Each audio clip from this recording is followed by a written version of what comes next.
Madame, Monsieur, bonsoir et bienvenue au flash de 18h.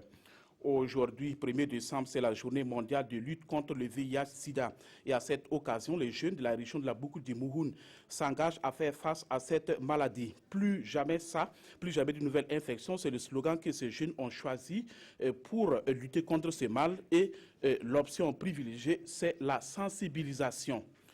En Afrique du Sud, les chercheurs travaillent actuellement sur un vaccin expérimental visant à en finir avec le VIH-Sida. Les premiers volontaires ont reçu hier mercredi l'injection de ce vaccin. Le succès de celui-ci fera tache d'huile dans la longue lutte contre le tristement célèbre VIH-Sida. Selon le professeur Glenda Gray, directrice du Conseil sud-africain de la recherche médicale, les principales cibles sont les jeunes sont des jeunes filles et les jeunes garçons et les adolescents avant leur premier rapport sexuel. Parallèlement à ces études, les chercheurs comptent s'intéresser à la résistance au vaccin dans les groupes de tranches d'âge différents. De nouveaux ambassadeurs viennent d'être accrédités au Burkina Faso. Il s'agit des ambassadeurs Andrew Robert Young des États-Unis et Walid Ben Abdurrahman Al-Moudadi d'Arabie Saoudite.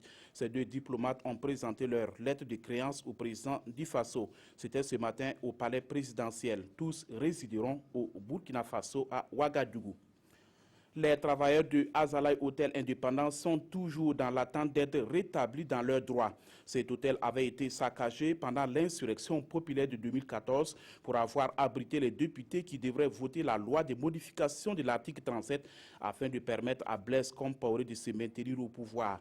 Les travailleurs de cet hôtel ont organisé une conférence de presse pour interpeller le gouvernement actuel afin qu'il s'implique dans la résolution de cette situation au regard des mauvaises conditions de vie dans lesquelles ces travailleurs vivent.